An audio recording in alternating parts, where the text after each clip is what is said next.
In this video, I give you my honest review of a high mileage diesel Fortuner that I bought a year ago from WeBuyCars. Now this is a 3-litre D-4D 4x4 manual Fortuner from 2007. It's got 333,000 kilometers on the clock, and I bought this a year ago sight unseen on an online auction from WeBuyCars when it had 308,000 kilometers.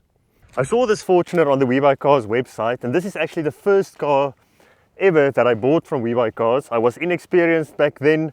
It was an online auction. It had 20 minutes to go when I saw this car, so I didn't have time to go and inspect it. The DECRA report said no roadworthy relevant issues. It did have 308,000 kilometers on the clock, and so I bid on it.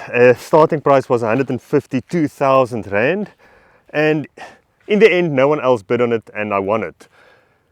Very nervously, 2 days later, I went to fetch it and I found that it had a full service history since new and only one owner.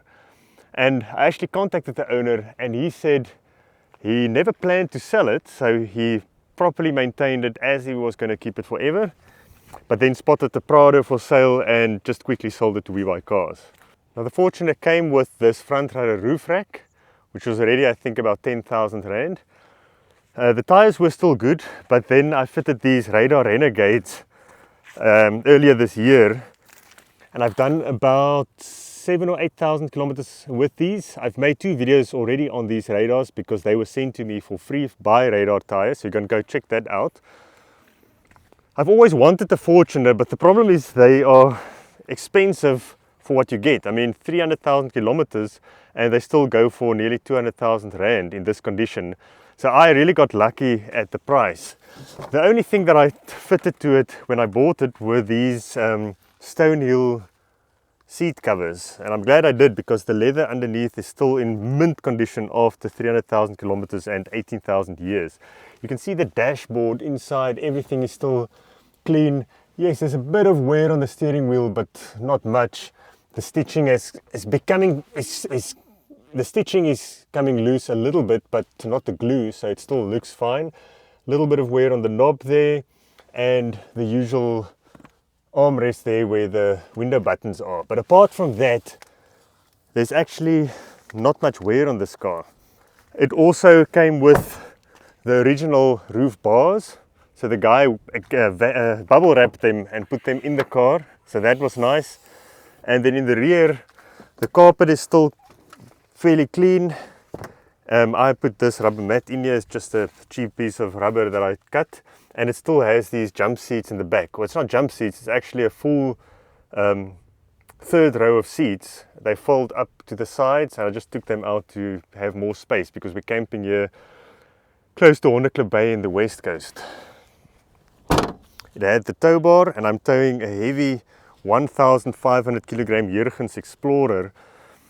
And the thing is, with a car that's 18-year-old and more than 300,000 kilometers, still original injectors, nothing has been done to it, you can still tow a heavy caravan over 4,000 kilometers. It's 2,000 kilometers to get here and 2,000 kilometers back through the Northern Cape in 40 degrees Celsius heat.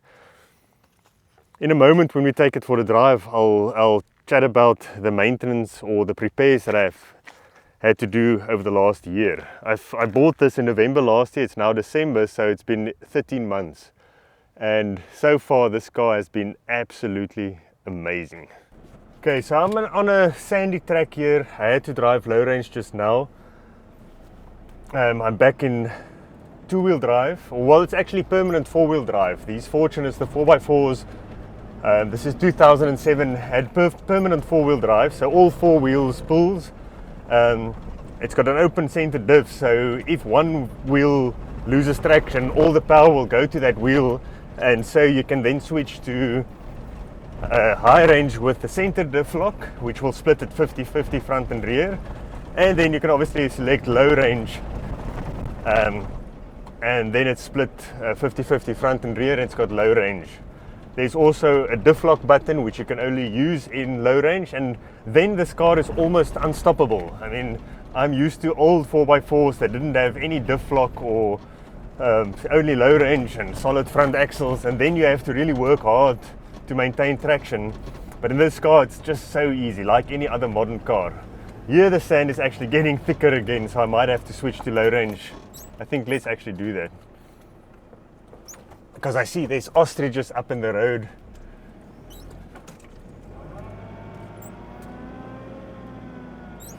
Just reversing to get going again, because I made a divot or a little bit of a hill with the sand. Second gear, low range, here we go. It's also uphill in the sand. Okay, I'm in third gear, low range, revs about 1,700, and it's just cruising along uphill.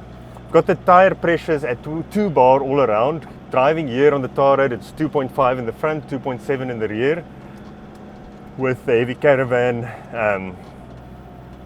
The other modification that I did when I bought the caravan last year, I fitted those Firestone rubber air helpers in the rear, on the rear axle, so that just lifts it up a little bit to help carry the weight in the rear so it doesn't sag.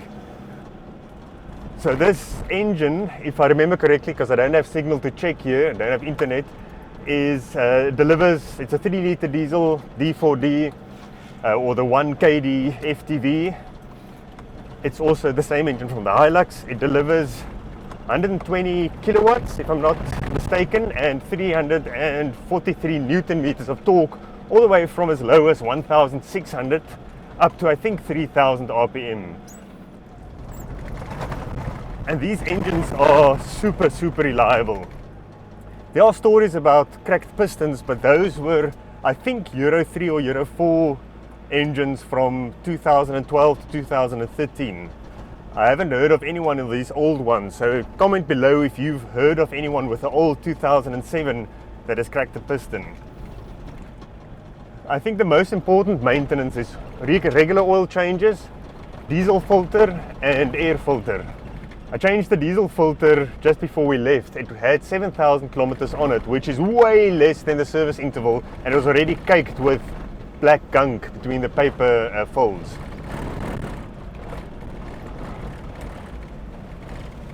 So when I bought this car, I took it for a proper 16-point check at a local workshop, and the only two things that they found was the clutch was on its way out, and I could feel the pedal would go all the way to the floor before disengaging, and so I had to replace the clutch, and the front shocks were shot, so I replaced those.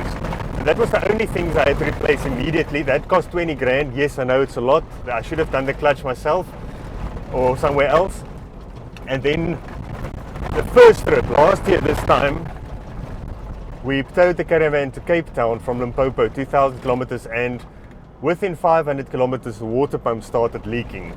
And luckily I made it all the way to Cape Town, another 1,500 kilometers without losing too much coolant.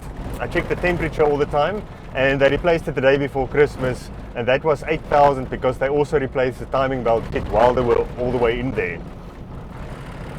And that is basically all the preventative or all the maintenance or fixes that I've done since I bought the car. And I've done now 26,000 kilometers over the 13 months that I've owned it, and so far it hasn't given me any other troubles. It's only normal services. Just before I left now, I had the gearbox and transfer case and axle oils changed. I tried to do it myself, but I couldn't get any of the filler plugs out. It was just seized on there properly. So these sandy roads, this is uphill now. It's quite thick sand and it's so washed out, so it's cross axle holes all the way. And even now in I think I'm in second gear, fourth gear low range, and it just cruises up. Yes, that was fourth gear. Third gear now. And there's the sea down there, west coast. We're in the Namakwa National Park at the moment.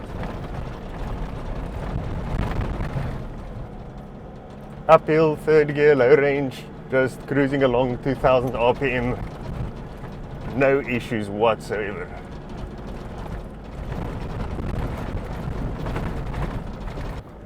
Okay, so let's talk about safety and insurance. So everyone wants to know that. Fortunately, that was one of the things that I also worried about. I know these get stolen quite often, and I can understand why. And so I know insurance is also sometimes difficult because you need a tracker and sometimes two. I used to be a Discovery insurer, and so I asked them for a quote first, and the quote for this old 18-year-old Fortuner that I only paid 150,000 for was 1,700 Rand a month, and they required a third-party tracker and a Discovery tracker. That was the conditions. So I just laughed at them, and I phoned Budget Insurance through Hippo. They phoned me, we went through the whole process. It came down to 640 Rand per month, but I still had to install one tracker at least through them, I think a Netstar, and that was included in the price of the insurance. So then I tried Naked, where my other cars are insured, and I'm not sponsored by them yet. I have asked them, so if anyone is watching from Naked, please answer my email, because I want to get sponsored by you, because I've got all my 5 cars insured through you. But anyways, at Naked Insure, I went on the app. It took 2 minutes to get a quote of 350 Rand, 330, 350, something like that, and I don't need a tracker. How insane is that? I don't know what will happen if it does get stolen and if they'll pay out the claim. I can't comment on that. But anyways, it took me 2 minutes to insure it for very little. So what about fuel consumption?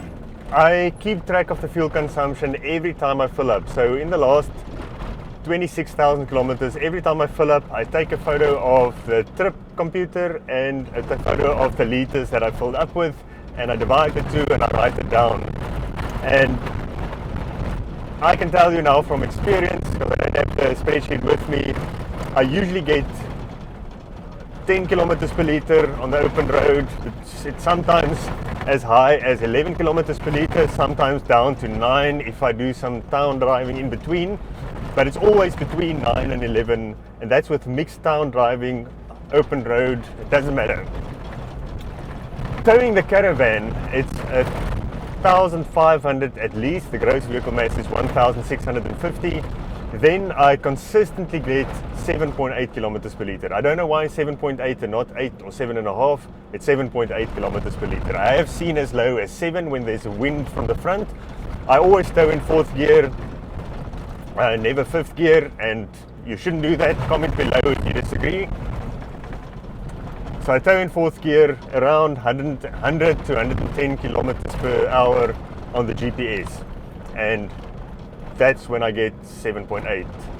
And I don't think that's too bad with an old car like this. Another thing about the Toyota that gives you peace of mind is every town you drive through, no matter how small, there is a Toyota dealer there, and someone will know how to work on these cars, and you'll be able to get parts, or at least order parts to get there within a few days.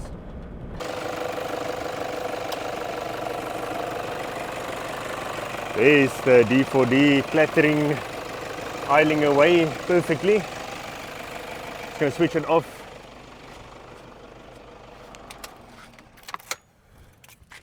So another question with these old high mileage diesels, and there's some paranoia, there's the injectors. Now these injectors has 333,000 kilometers on it. It hasn't been open as far as I can tell with the service history. And I know of many others that has done 400, 500,000 on original injectors. Now I know somewhere in Australia they say 170,000, you have to replace them, otherwise you're going to have melted pistons.